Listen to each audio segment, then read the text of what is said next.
Welcome to the Equestrian Author Spotlight podcast, a podcast featuring interviews with equestrian authors who love all things horses and writing about them. In each episode, you'll hear inspirational stories from horsebook authors, including writing advice and marketing tips to help you write your very own horsebook. If you're an author, aspire to be an author, or simply love horsebooks, then you are in the right place. I'm your host, Kade, and creative writing makes my spurs jingle.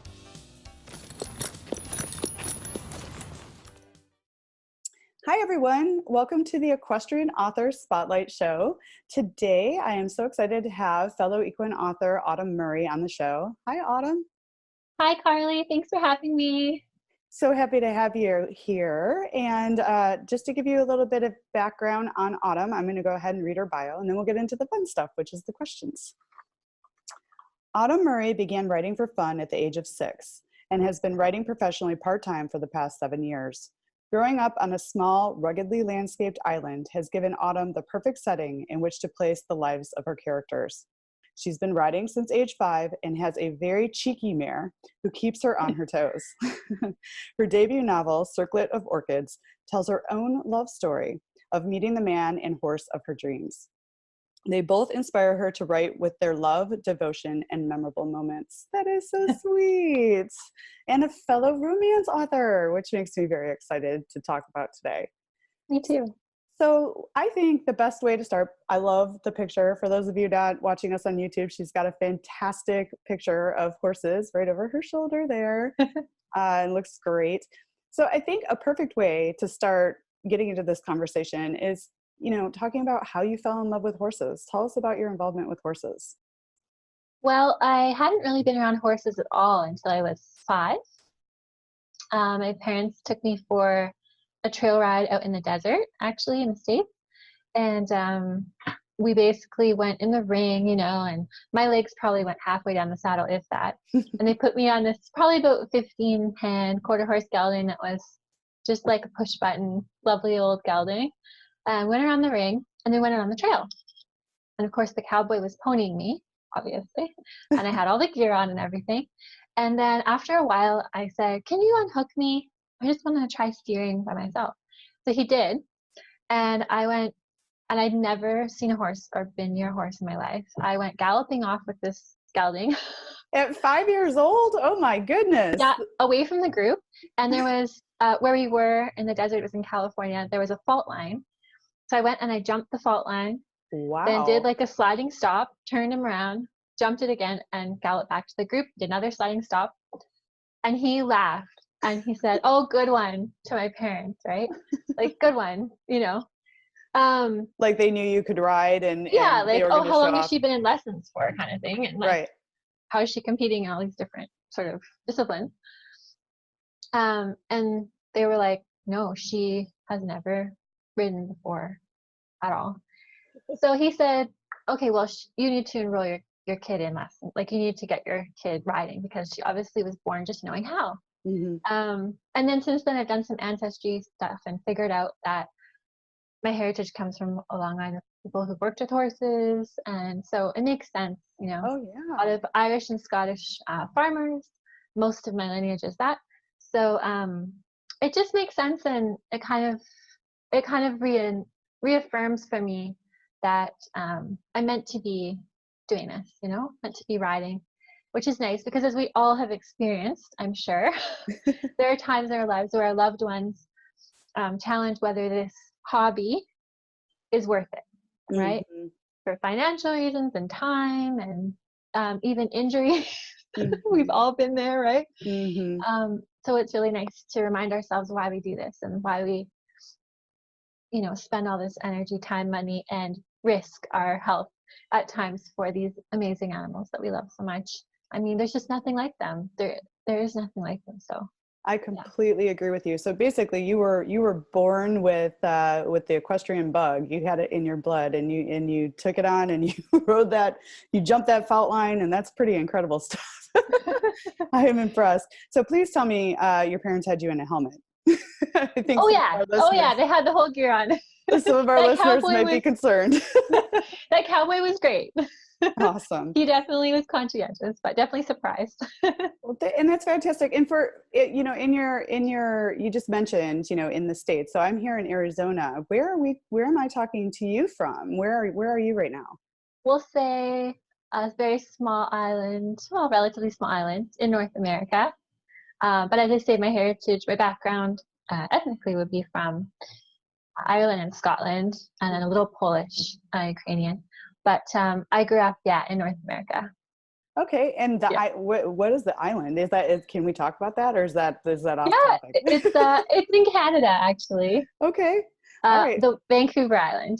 Okay, so you're from So it's super rugged. Where I live is actually super rural. There are about 1,500 people in my city. Oh, so everybody knows everybody else. Yeah. You have to do right by your neighbor. Yeah, and I'm one of the few horse people here. Like there are not many. Oh, wow. The only person who owns a horse in the town, actually. Well, maybe one other person. So you probably have all the local kids coming over asking if they can have riding lessons, I'm sure.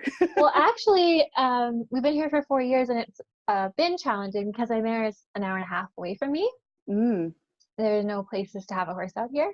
So I only get to see her every week or every 2 weeks. Oh, so it's been an adjustment.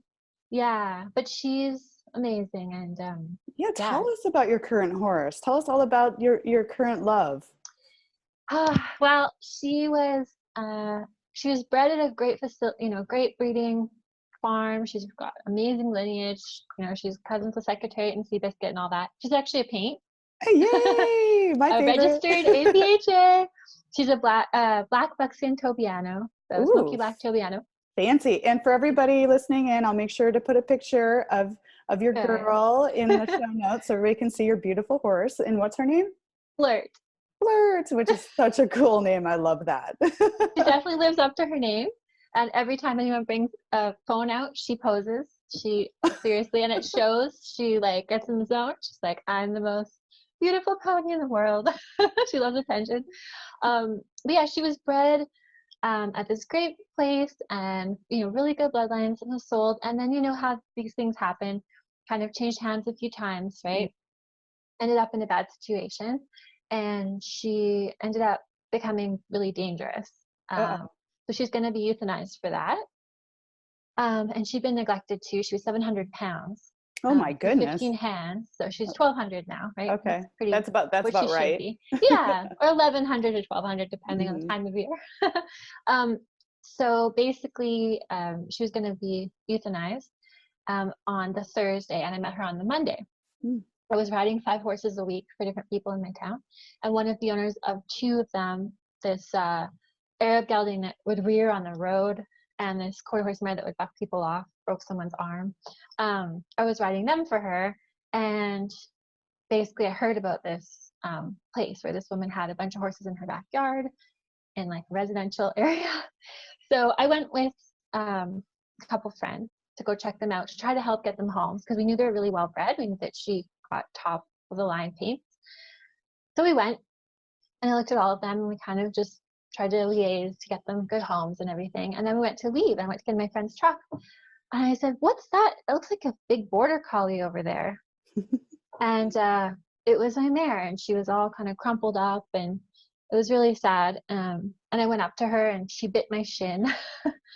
And I just looked her in the eyes, and I mean, it's not like I'm just a bleeding heart. I met unfortunately, many horses that were on the brink of that situation, right? But honestly, there was just something about her right away, her soul. It was like this. And I've had, she's my 4th horse, but of all of them, she's definitely I don't know. There aren't even words, are there? No. So the vet said, no, this is what's happening. But it turns out that he actually was my godfather on paper, but we hadn't really kept in touch. So I kind of said, well, and he had seen what I had done with other horses, and we actually had a llama farm growing up. So he'd seen me work with llamas, horses, and dogs, training wise, and help a lot of them get better that were dangerous, were difficult, or untrainable. So he said, okay, you have a month with this mare, and then we'll reassess. So that was a really interesting month. Sure. I definitely got injured quite a bit. She almost took my thumb off. I'm sure I got multiple concussions, dislocated my shoulder, my kneecap. But within about a month, I was able to ride her around bridleless and bareback in the ring and even on the trails at sometimes, actually. And she just showed me how enthusiastic she is for anything you throw at her. So we've done eventing, jumpers, hunters, English pleasure, Western pleasure, dressage, not well, but dressage. Some mechanical cow stuff, barrels, competing barrels. But I'd say her favorite, and mine too, is definitely Gymkhana. Oh, fun. Because she loves just having fun and going fast. And jumpers, like timed, not hunters, but jumpers. So we do that, and then competitive trail, we've done that. And now, because like I say, I live a bit further away, she's kind of semi-retired, which she loves. I'm sure. And my husband comes out and he does her feet, and she just loves him. They run around the ring together. He has Liberty with her, and he'll run the barrel pattern with her and run over jumps with her and stuff, and just brush her and give her apples, and she just adores him. I think she loves him more than me. So it's great when we can get our husbands involved with the horses too. I mean, yeah, that's really special because not all husbands, like to get involved with the horses. So that's nice to hear. Exactly. No, which kind of leads into the book because Max, one of the two protagonists in the book, is based off my, I guess I'm spoiling it, aren't I? My current husband. But yes, so Max is based off of him, and Ivy, of course, is based off of me. It is fiction. I've changed some things, but mostly just the setting, honestly, because most of the stories and the characters are based off of people from our lives that joined us on our journey from meeting when we were 17 and 18 to now. So there's some pretty interesting characters in there. Yeah, it's quite the journey. So show us the cover of your book. This is Circlet of Orchids. So this is Circlet of Orchids. It's my novel based on my own second chance love. It's beautiful. Thank you. I had a lovely editor and cover designer help me with this in England. She's wonderful. And I'm very excited. I haven't really had a lot of time to market it. So it's just sort of been really just, I'm in a community of writers. So some of them read it and reviewed it and then passed on to other people and even, family and friends. And it's been word of mouth from there. But I haven't really done much with it yet. But I'm considering turning it into a screenplay, actually. That's exciting. Tell us a little more about that. Well, there's an opportunity in the springtime where I live for authors to actually pitch their screenplays to buyers. And I've heard of some positive sort of results from that with other authors and screenwriters. So I'm considering doing that because I've heard some interest in certain regards, kind of for it being turned into a film, but who knows? But it's worth a try. I'm basically obsessed with this one musical artist. She's from a Scottish island right beside where my family's from. She's amazing. She did the music for Brave, actually. Oh, yeah. Hollywood movie Brave, yeah. Her name is Julie Fowlis. So I've been speaking with her a bit, and I would love to bring her music into it. That would be amazing. Wow, so you're already thinking like big about a screenplay. So yeah, you never know. Right? No, dream big by all means. Yeah. By all means, I think for any author, the ultimate dream would be to have our books turned into movies. And with all the success of like Heartland right now, I mean, we haven't had a good horse movie in a long time, like feature film. So there's a lot of them, but like we need more. There need more in the world.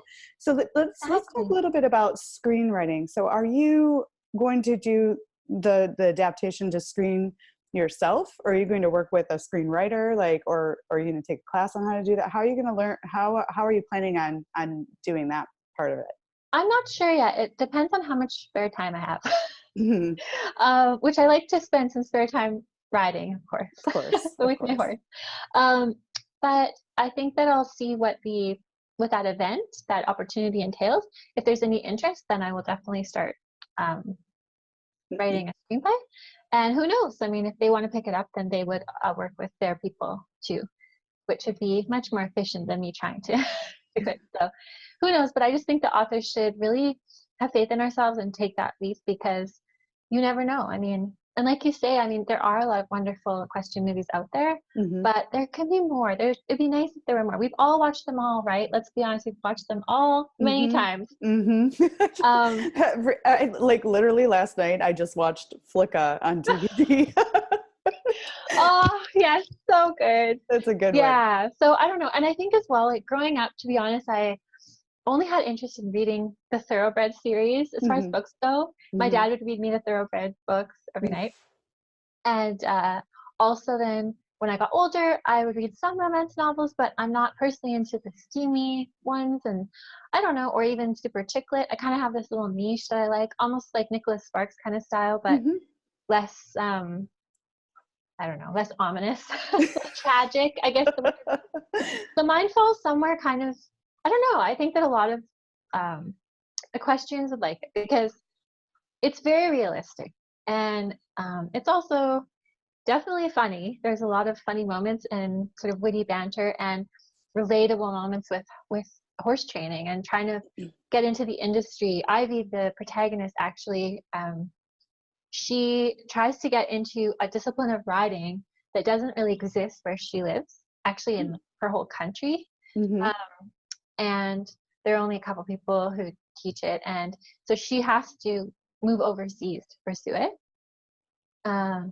So it's really, you know, we all have had that sort of nerve-wracking experience where we really want to pursue our riding passions, but there can be limitations, you know, and choices that we have to make. So that's basically in this novel, you know, she has to make a choice, and that sort of sets off a bunch of things that the reader will follow along with.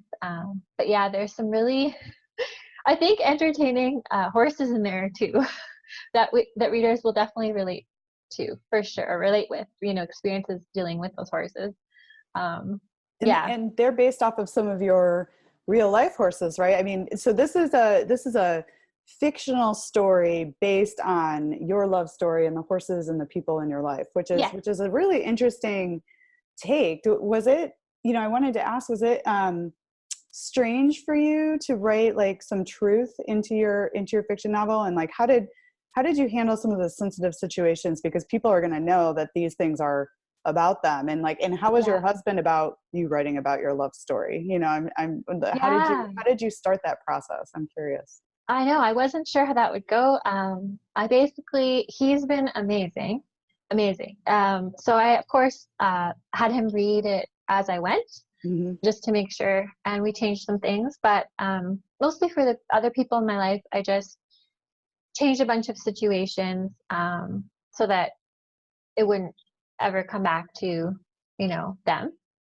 So no one would even really know. But yeah, definitely there's some funny moments. One of which is really funny. One of our best friends, my husband and I, one of our really good friends since we were like 17 years old, he actually, through some teenage debauchery, ended up punching me in the face one night accidentally. Ouch. So he and Max's character, and this is in the book. This is in the novel, where Max and his friend have to carry a bloody-faced Ivy to her dad's house. Oh my! And tell an angry father what happened to his beautiful, and I think maybe a little intoxicated daughter. Yes, exactly. Oh goodness. Exactly. No, it probably wasn't funny then, but I'm sure in the book it is a funny scene. Oh yeah, definitely. And so I definitely had to, you know, rework some things. It's basically what happened, but I had to show that this friend and the character in the book is a good person as he is in real life. to redeem himself, his character. So He that doesn't readers run don't around think. punching women in the face. No, That's no, probably no, want to no. make sure. And of course, I'm sure you changed the names of these people also. Oh, of course, and Okay, yeah. descriptions. In most cases, descriptions, but in some cases, not so much if they didn't mind. Uh, yeah, I think it's been really fun. It's been a really awesome project where there's been involvement from lots of angles, lots of people, and I know some of my friends have had fun reading about characters that are inspired by them. But everyone is still a blend of others, right? No one is, Mhm. even a character of Ivy. You know, she has qualities in common with me in that she is a writer and an equestrian. She has dyslexia as well, like myself, which to me is really important. It's one of the reasons I actually wrote this book, probably one of the main reasons. It's just that I think that in life, you know, the challenges we have can sometimes make us believe that we're limited. But really, if we find creative ways to work around things and build a great support system and faith in ourselves, there's a lot more we can accomplish than we think. That's So beautiful. And that was one of the questions I asked you. What would readers be surprised to learn about you? And I can only imagine that being an author with dyslexia must be awfully challenging. How did you I mean, I think your message is so beautiful. Like, you know, limitations are just, you know, they're not. You know, you can think big, be big, grow big. I'm so proud of you overcoming this and taking on writing a book. And that's so why I wanted to have you on the show to showcase you, because you are a testament that anything is possible. So can you talk a little bit about how you managed having dyslexia and getting words on the page, and maybe explain, I'm sure everybody knows what dyslexia is, but explain what your experience, how it is for you when you're trying to write. I think that would be yeah. really interesting to hear that story. Yeah, well, actually, I do touch on this in the novel, Mm. which is kind of cool.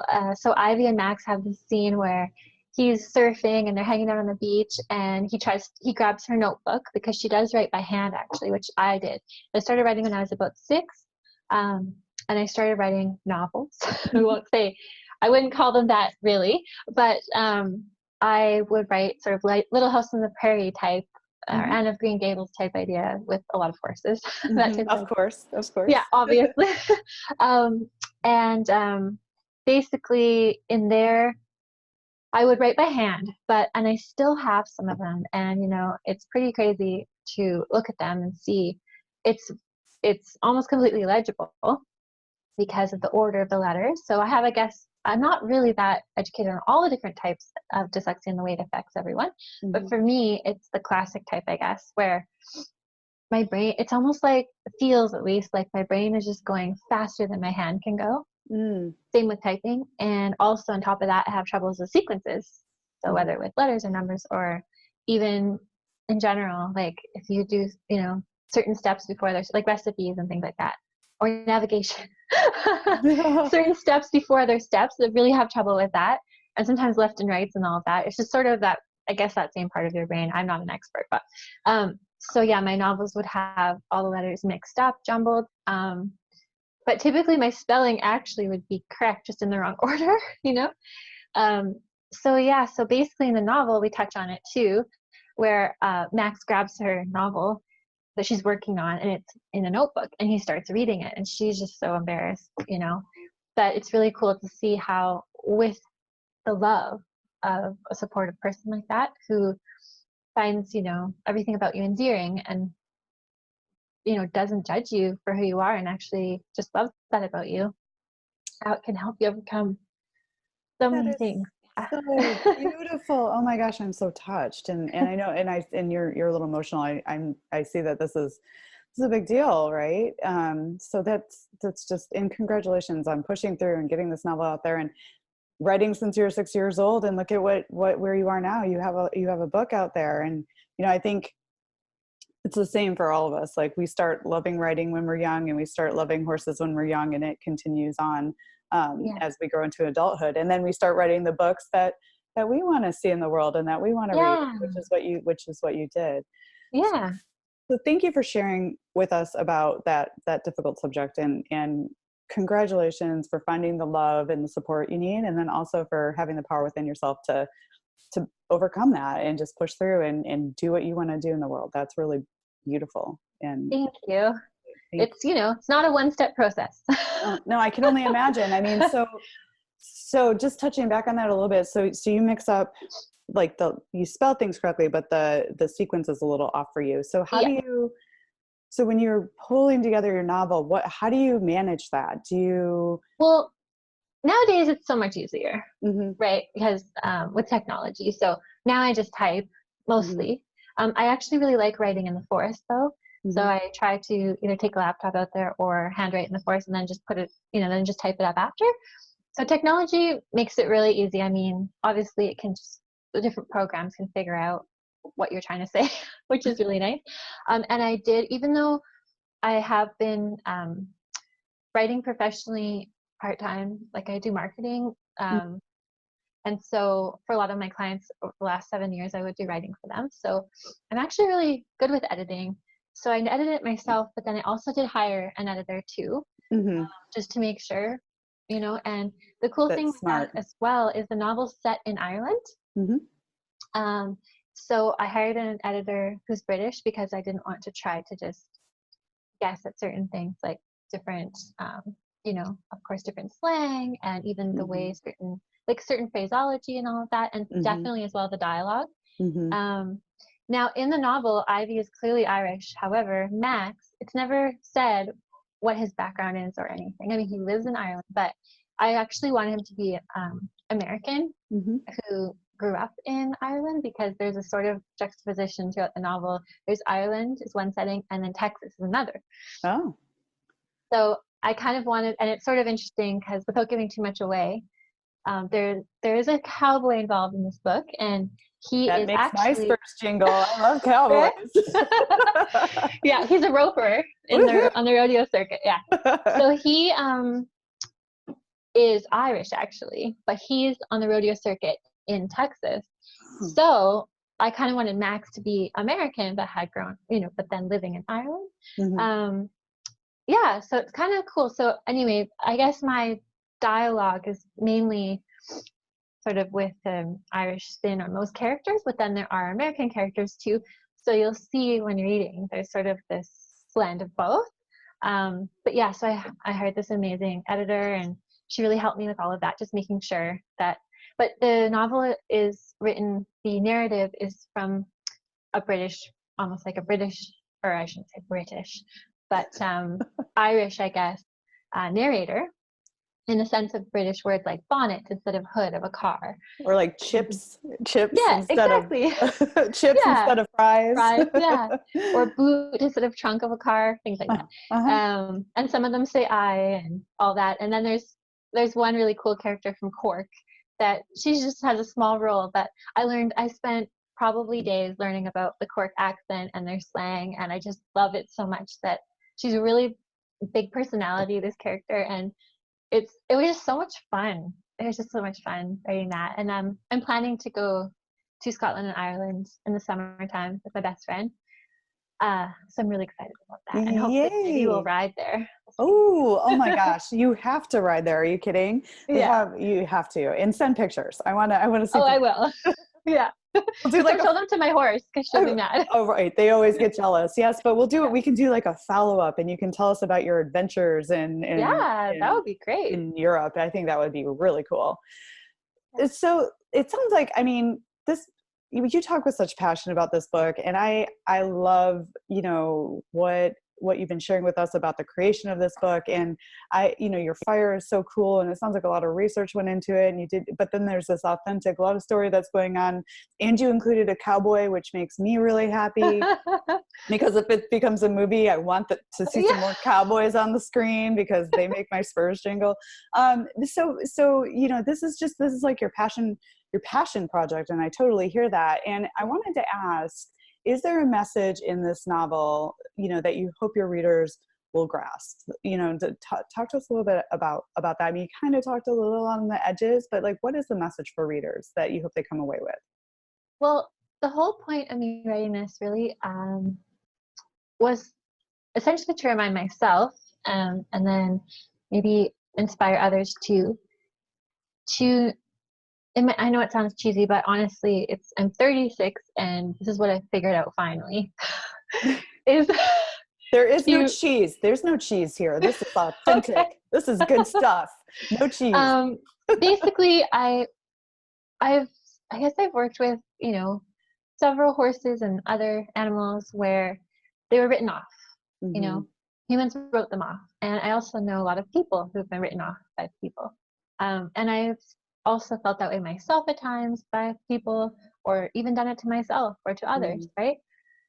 So one day I just came up with this quote that I used for some of my equestrian marketing and stuff, but I based it off my current mare and past horses and animals I've worked with. And it's just off the top of my head. It's have faith in the troubled, for underneath maybe a remarkable soul just waiting to emerge. Oh, I love that. But it's just because, I don't know, it just came to me because I really believe that if you focus, sort of like what I said about the dyslexia thing, you know?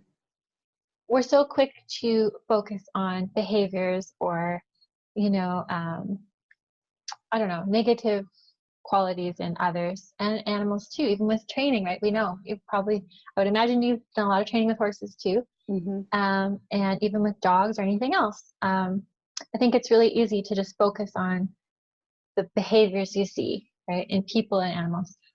But I think that if, at least I found in my training, the reason I've been able to rehab so many dangerous animals or difficult or impossible to train animals is just because I don't look at that. I just focus on the sort of the uniqueness and the parts of them inside that shine out, because they all have that. And I just focus on that and work with that, right? And I always had an easy time doing that when it came to animals, but I always had a harder time with people in that way. Right? That makes sense. I think we can, because people talk, you know, like animals are quiet. Yeah. You can see their souls. Like people talk and say things and emit some crazy energy. So they yes, are, exactly. I do think they are a little more difficult than animals sometimes. So anyway, continue on, because I totally agree with you there. Yeah. I mean, I think that, you know, you kind of hear things like this, but then it's not original. I mean, other people said these types of things, but for some reason, when I started writing this novel and I just was writing, it came to me like, wow, this idea I have really applies to people too, and to myself. And it's sort of been a real journey in self-love. And I think that readers will find with the protagonist, Ivy, this whole thing is just a reminder that, you know, you have unique qualities in yourself. Just focus on those, you know, and be kind to yourself with everything else. And as long as you're trying to focus on self-improvement moving forward, get a support system and, you know, believe in yourself. And then you'll really be surprised what you can accomplish and how you have so many more positive qualities than you even realized, you know? Absolutely. That's what she finds out about herself in this. And I feel so moved. I am so touched. oh, And thank you for sharing that too, because like I agree with you. And, you know, and I think you, in your, you know, when we were doing some back and forth, preparing for this interview, you said actually that in your life, you've been drawn to animals that are a little bit more challenging or have behavioral issues or are damaged because you do see that special thing in their soul or underneath there. And you've turned these animals around and you've given them the love that maybe they were searching for, which caused them to act out. Right. And usually, and I think that's what we have to remember about people. It's easier to kind of do with animals, as you can forgive them for acting out because they were maybe mistreated. But I think it's the same is true for humans. A lot of times they're acting out or behaving in certain ways because of something that happened to them. So you never know where someone's coming from or where an animal is coming from. And I love that you look for the light. I think that is really beautiful. Thank you. Yeah, that is, I'm just so moved by this. So another thing I wanted to ask, I mean, it's like, what's next? Are you going to create a series from Circlet of Orchids, or are you going to move into another book? I mean, I feel really connected to you and what you write about right now. And I'm sure your readers probably do too. And so maybe they'll want to see this continue. What's up for you next? I'm really not sure. I'm kind of just going to see what happens. I have Mm-hmm. ideas. Of course. We all do, right? You're an author. You have lots of ideas. That's how it Oh, works. yeah, I have some ideas for other romance novels, or even kind of slipping toward, I guess you would say maybe sci-fi. I would say more metaphysical, kind of more to do with souls and all Mm. that with romance novels. But I'd love to hear what my fans, if I have what they would like, because I'm open to lots of possibilities. And I'd love to sort of start a community. I haven't had a lot of time to dedicate toward this, so I just really have my Goodreads page. Mm-hmm. Sorry about that. But Goodreads is actually wonderful. And I think it's a really good way to engage. I've actually had people ask me questions on there already. I know. I looked And through those, answered and them. you have a lot of Yeah. engagement on your Goodreads page, which is really cool. Do you do anything special to generate that sort of engagement, or is that just organic? I should probably do more. Like I say, I haven't put really much time into it. At first I did some marketing, Uh-huh. but then I haven't. I've just been busy. But I think just through connecting with other authors, they have been Mm-hmm. so incredible. Even like you, even authors in the same, like a competing, field, like the same genre and everything. It's amazing how supportive we are of each other. Oh, And and I love that. we have to be like, that's why I'm doing this podcast. I want our community to unite and lift each other up, and Yeah. we are not each other's competition. We are, No. each other's network. Yes.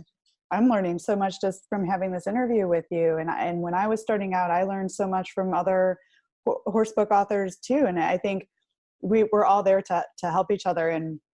And that's awesome to hear, because that's how I think it should be, as other authors helping other authors and spreading the word. And Right? when you reached out Yeah. to me, I was so happy to work with you. I was like, yay, another horse book author, because I just interviewed Candace Carabas, who writes the Dream Horse Mystery Series, the other day, and she said, yes, we may write about romance and horses, but if you gave each one of us individually as authors the same exact prompt, every single story would be completely different. Absolutely. So it may Totally. have similar themes, but we all write from a different place. Like what you were expressing, writing from the soul and those sort of things, like that is authentic to you in your writing. I have other things, I have things that I put into my writing. So everything it's like a similar genre, but every story is different, right? Yeah, So that's exactly. the cool thing. And then so someone who loves your book might like my book, because we both write, romance that's not the Fabio, like Yeah. No. crazy, overtly sexual sort of thing. No. Yeah. And there's a healthy dose of horses, and you learn lessons from the leading characters in both of our books. So Yeah. it's Yeah, important completely. to come together and support each other.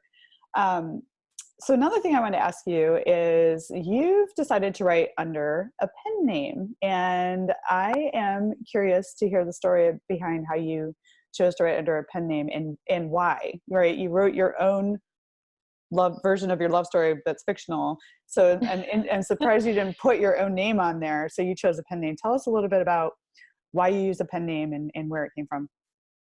Well, it came from my grandma. Her surname is Murray, Mm-hmm. and she couldn't be more Scottish and Irish, but mostly Scottish. So she actually loved writing, and she raised 5 kids, Mm. and they were farmers. Uh, and she didn't have a lot of time though, right, for writing. So she would write as a hobby. But her mom, my great grandmother, um, she actually wrote and was, I'm told, there's no way to know now because this was pre-internet, but I'm told through the family that she was a national award-winning author. So So if that's true, it's in your genes, just like the horses. possibly. So yeah, so I picked her surname because I really wanted to honor her, and that line, my ancestral line, I just feel so connected to it. We have 4 grandparents essentially, and I feel connected to all of those. But something I just feel like, I don't know, I just feel like I have so much of their DNA in me. I always felt that way, and so I don't know. I just wanted to kind of honor that, and also remind myself too. They're really strong women, and they faced a lot of challenges with just bravery and compassion, and sort of making smart choices and persevering and determination. A lot of determination. I guess the word, it's in the novel. I'm kind of obsessed with this word, but the word is gumption. Mm. And I just love that word so much. And that is what, I guess, when I see that name, I have 2 tattoos as well, like a Scottish thistle, which is the national flower of You must have Scotland. read my mind, because I was just going to ask you to talk about your tattoos, because I've noticed that. Oh, So for those of you that are not watching us on YouTube, Autumn has these really cool tattoos on her. You have one on your arms. forearm. And Yeah, then, my forearms. Yeah. yes, tell us about those tattoos. So it kind of blends So, with this story, right? yeah, so one is a Scottish thistle. So that's the national flower of Scotland, with a Celtic knot. And then the other one is, of course, a, 4-leaf clover. Oh, But then on my ribs, I actually have a tattoo of my mare. It was from a picture of her when she's trying to buck me off. oh, it's so cool. I'm not going to So ask you to pull up your shirt and show us your ribs, no. but you can describe it for sure. Yeah. So I sent the photo of my mare in that moment with her, that special face that mares make, right? Oh, yes, In yes, that moment. Oh, yes. yeah. So I sent it to the tattoo artist and I said, hey, could you recreate this face? So it's a very, That is it's a very hilarious. wild and majestic looking horse face, Mhm. with her mane all flowing and actually feathers in her mane, because the Celtic, so the island, one of my family is from 3 islands in Scotland, and the Druids were said to have originated from there. And I guess this is historically accurate, but they would put feathers in their hair and their horse's hair and all that. So she has that, and then I have Celtic vines, like with Celtic knots all around her, as if it were a rosette. When a horse wins a race, That they is put the rosette around their neck. awesome. Now you're Yeah, gonna have so to send us a picture of this tattoo, because now I really want to see it. The yeah, feathers in the hair, the flowing mane, the mare face, the yeah. Celtic knots, the rosette. So if you can take an appropriate photo of this tattoo, or maybe just send us. Oh yeah, it's just on my ribs. Yeah, Okay, for sure. I would love to put it in the show notes and show your testament to your horse. Sure. Flirt. Yeah, flirt. Yeah, Yeah. that's so But cool. yeah, and then my first name and my pen name is Autumn. And I guess I'm basic because autumn is my favorite season. Oh, But it is when my birthday takes place. And it's definitely always been my favorite time of year to ride, oh, I mean, with yeah. obviously the colors and the Mhm. temperature being optimal, but also me and my mare hate bugs. I can't tell you how many times we dose ourselves with that Mustang fly spray. Oh my gosh. Every time we go riding, basically, unless it's, the winter time. So that's why I picked that name. Um, yeah, and I don't know. I guess I just love to see when I see my name or people refer to me as that, it just reminds me of why I'm doing this and who I am. And I think it's important. That's why I got the tattoos, just to remind myself of the gumption that I have in my lineage and where I came from, and my love for horses. And like I say, life can make it challenging to, give enough energy, time, and money and all that to our horses. So it's really nice to remember. Sometimes you can forget a little bit, when you're out there mucking, or, Mhm. you know, you don't have enough money to buy that rain sheet or what have you that they need, and you have to scramble and find a way. And you kind of can go, oh man, why am I doing this? But then it's just good to remember that, what, I really wouldn't be a complete human without horses. They're a huge part of my soul and heart, and I need them. I need them in my life. I couldn't agree with you more. I mean, that's my peaceful place, and they are a part of you. They're like a part of your soul. So I love to hear you talk about that relationship to your horses. And yeah, it isn't always easy, but it's worth it. I mean, just for me, it's like meditative just to be taking care of them, not even necessarily Yeah. riding, just having them be around, and that happy whinny when they Yeah. see you, or like a snuggle. Like yesterday, Yeah. oh my gosh, yesterday. So finally, for the first time in my horse owning life, I don't know if you know this about me, my husband and I bought a horse property. So I've finally been able to bring Sissy home. So she's in the backyard, and Yay. I can be with her. Oh. So our bond is only growing stronger having her at home. And yesterday I can see her out of my office, and she was laying, I love to get these big squishy shavings for Yeah. her. and she loves to lay down in them when they're new. I put so many shavings in her stall. So she was laying down. So I snuck out there and she was laying down and I was like, oh, are you comfortable? And she just kind of was like she groaned because she was so comfortable. So I slipped into the stall and I sat down right next to her and I cuddled up into her neck. She put her chin on my knee and just like laid there with me for like forever. And it's like, it was like, oh, I can't get this love anywhere else in the world. I mean, it was just so special. It's such a huge beast. Yeah. Trust me while she's laying down and then snuggle with me on top of it. Holy smokes. Yeah. Like, yeah. Icing on the cake. So it was just like a really cool moment. Thanks for listening. No, I love it. And I've had a few of those with her too. I used to live on the same property as her many years ago, back when she was still kind of learning to trust people. And we had a moment like that right when she still wasn't trusting anyone, even to muck her paddock or feed her. She would rear at them and charge them and would try to bite them and stuff. So the fact that she allowed me to do that, I was same as you, just so touched. And you're right, there's nothing quite like that feeling. No, there isn't. I'm so glad that you have that experience too. And it's I feel like we're kindred spirits here talking about our authentic love of our ponies.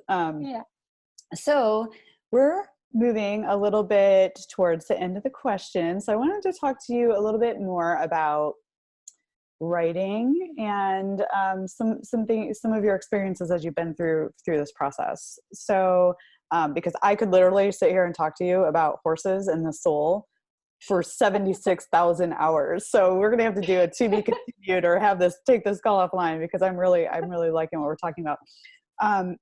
So I was wondering, do you have any writing rituals or routines that get you in the moods for when you're writing? Tell us a little bit about. Oh yeah, totally. Well, like I say, I try to write in the forest, but where I live, the climate isn't always conducive to that. So what I do is replicate it at home, and it's actually in the novel too. When Ivy writes, she does the same thing. So I put on forest sound on YouTube, and then I make my tea, and I have our dog right beside me. Sometimes he tries to get on my lap, but he's a German Shepherd cross, so he's too big for that. But he tries nonetheless. So I have him on a little couch right beside my little writing station. Yeah, and I found as well that I didn't ask about this, but I just remembered. I found that listening to podcasts helped me so much with this novel. Every morning on the way to work, I would listen to podcasts, and yeah, I found that was the most helpful thing for me, to be honest. I mean, I read a lot growing up, but even with dyslexia, reading, at least for me, is really tough. So, like for long periods or high volumes. So I don't really read that much, as much as I think I should, as much as, authors are told we should be reading so much before we start writing or while we're writing as well. So for me, the podcast was a way that I could listen and still get that information from other authors. And I love ones like this where it's completely real, so authentic, where you share your struggles and what you've learned. And so I'd encourage writers to find some podcasts about writing. Yeah, I completely agree with you. It's a good use of your time, particularly when you're commuting to work. And I did that too when I was just starting out, and that's how I learned, from listening to podcasts or even YouTube videos on, because you can just listen to it in the car. I also do it when I'm at the gym, like nobody likes being at the gym, but when I'm on the treadmill or, just because that's like an hour where normally you could listen to music or something, but it's a great time to learn because it also keeps your mind off of the fact that you're actually physically exerting yourself. So. And not on a horse. Not on a horse, right? I'd much rather be I'd much rather be on the horse, that's for sure. Yeah. But I don't listen to podcasts when I clean stalls because I like to be present with my horses and connected. So I don't have any, when I'm outside with the horses, I don't use any technology, but that's a great recommendation. So what did you have a favorite writing podcast that you would listen to? Yes, I'm trying to remember what it's called right now because I published this in December last year. I can send it to you after. That's fine, and I can include that in the show notes. Like maybe if you have some podcasts you recommend for other authors, that would be a great resource for people, and then I can include it in the show notes. That'd be great. And there's a great YouTube channel by this author. Her name is, I think it's K.M. Weiland. Have you heard of her? I haven't. So Oh, I'm learning something too. oh man, she's great. Yeah, she has nice little short videos Oh, where she good. talks about, for example, showing versus telling, or point of view, or what have you. She kind of picks topics that we have to figure out when we're learning how to write a novel. And her genre is a bit different than ours, definitely, but it's kind of nice also to hear about the writing strategies of other genres, because then you can, Absolutely. like mine has, there is a suspense element in a couple of sections. Yeah, but I really like that. I like learning about other genres. So I'd listen to podcasts. I listen to some romance ones, but I also listen to a lot of different ones. Because I won't give anything away, but in my novel there are a couple moments where you're on the edge of your seat, definitely, and it's sort of unexpected because most romance novels, I don't know, at least of what my type, sort of emotional romance novels, don't usually have those components. And then there are definitely a lot of comedy moments in my novel too. And those are all attributed to listening to podcasts of other genres, I would say.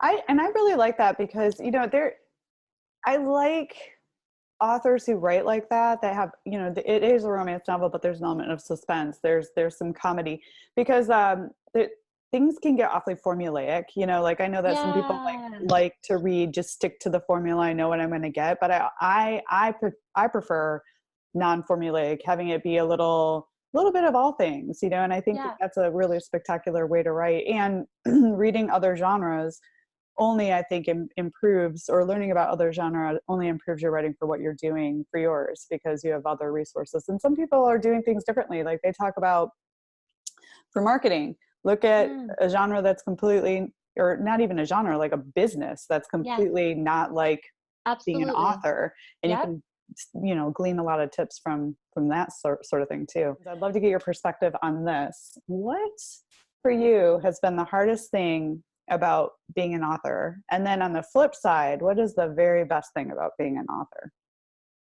Well, that's a good one. I think there's probably multiple answers for those questions, but I'm sure there are.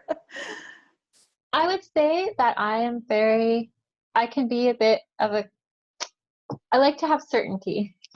So to me, to even start, and maybe a lot of writers identify with this, or people who haven't written yet. They want to, but they're not sure. I like to see the big picture of everything before I start out on anything. Like with my marketing business or my current job, I like to sort of have the whole picture first and know what's going to happen before I start something. So with this novel, or in general when I write, I kind of have that mentality. So I've been working on that, and it's been getting this done, doing this has really helped me a lot, because, and I think for other authors too, it's a really good thing to keep in mind, is that we don't need to see all the pieces of the puzzle ahead of time, and even with planning your writing, a lot of people say, well, you need an outline, and I'm not discrediting that can be helpful, but I think that I was always more toward that side, rather like the plotting versus the pantsing method. But the more I started just writing and just letting it flow and not worrying so much about that, the more I pantsed it, the better off it was. And I think that honestly, I worried at the beginning, like, what's the point of even writing this? Because I'm not going to have the budget for marketing, and I'm not going to, where I live too, there's not the opportunity to go to different author events and things like that, and to showcase your book and all that type of thing. I thought, what's the point? But in doing it, I see that it's really worthwhile. And regardless of if it goes anywhere, I mean, on the one spectrum, it could be made into a movie one day. On the other hand, it could never be read by anyone else other than who read it already. And either way, I'm just so happy that it's out there. And I think that that's been the hardest thing for me. It's just not having that assurance that it will be, that something will happen with it, and just sort of almost trusting the universe in a way. Here we go again. That. No. But it's true. It's who I am. I believe in that too. I totally believe in that. You got to trust in the universe, and what you need will show up, because I love how you were talking about actually the process of writing this book. It was a huge journey in self-love, like, you know, even if it doesn't go anywhere, look at the value you got from that. And not only that, but you wrote a book. How many people can say they wrote a book? A lot of people say, I want to write a book, but you wrote a book, and in that is success enough. You know what I mean? So I love that trusting the universe analogy. So must be my druid roots. But yeah, I think, and then the best part is just really the self-love that comes with writing a novel, you know, like it's just, whether it be a novel or whether it be something else in your life that you accomplish, like a fitness goal, like you're saying, the gym, or something with your horse, you know, you get, you pass your dressage level 2 test. I don't know anything about dressage, but you know what I mean.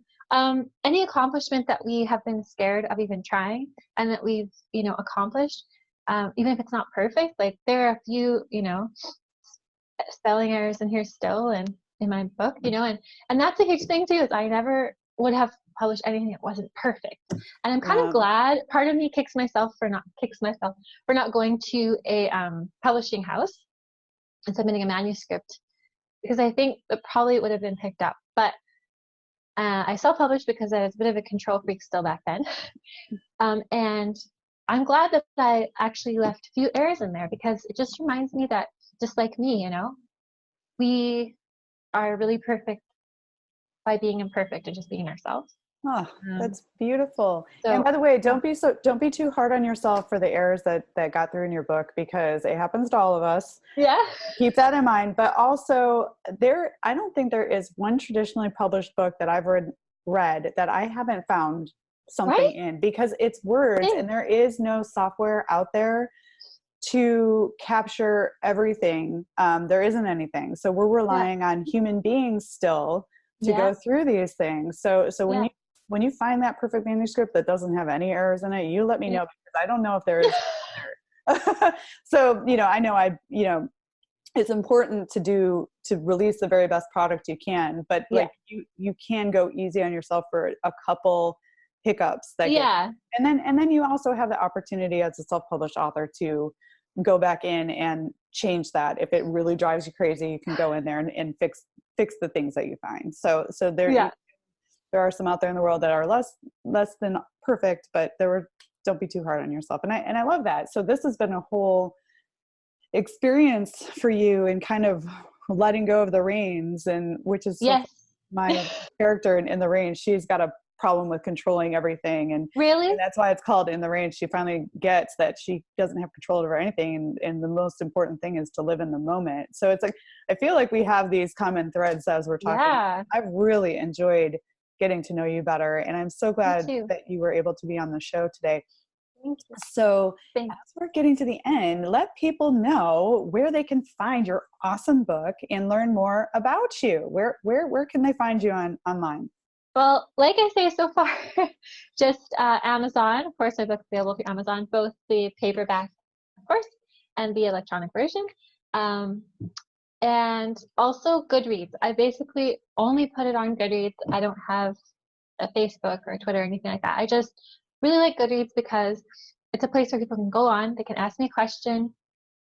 They can give me suggestions too for a new novel. And I really like the engagement on there, and I like that you can rate books, and it gives you suggestions. I don't know if all the people listening have heard of Goodreads, but yeah, it gives you suggestions. You can rate your favorite books and your least favorite books, and it'll give you suggestions of what you would like to read, which I like because I don't kind of have a lot of spare time. So it sort of helps me out finding what I want to read. I know I'm going to read your book you just mentioned, because that sounds awesome. Like I need to read that one actually. Oh, you're so cute. And I was just going to tell you the same thing. I have Circlet of Orchids, and I am like, I'm backed up on books that I'm reading for other people that, you know, I've wanted to read. So I am like going to dive right into Circlet of Orchids after the conversation, because I'm so excited, you know, and good. And I know it's been on my to read list for ages. So like, you just gave me the push to like dive right into that book. So I can't wait to read your book and let you know what I think. So thank you for checking out In the Reins too. I appreciate that. I will. No, I'm excited. I want something to read that's similar style, you know, and it sounds like I need to hear that message you have in there. Well, I think I need to hear some of your messages too. So and that's the coolest thing too. Even though a book is fiction, there are still things that are messages for readers that you deliver through your writing. It doesn't have to be nonfiction for people to learn something. You know, I love Exactly. things through story. Yeah. So Thank you, Carly. oh my goodness, Autumn, thank you so much for being on the show. And I, you know, have some promotional opportunities down the pipe that I will totally keep you in mind for, and we'll be in touch and we'll do some follow-ups, and let me know when you go on that horseback riding adventure in Europe, and maybe we can do a follow-up about what it's like to travel as an author and get on the back of a horse in another country, and any ideas that might have inspired stories. I think that, you know, travel for the author, that could be like a cool follow-up interview. I'd love to talk to you after that. Absolutely. So again, thank you for the gift of your time, and I appreciate you being on the show, and thank you for sharing all of this beautiful information with us, and being so authentic and real, and I'm sure that comes through in your writing. So I wish you the best. Have a great day. We're going to talk again soon. Thank you, you too. Bye. Take care.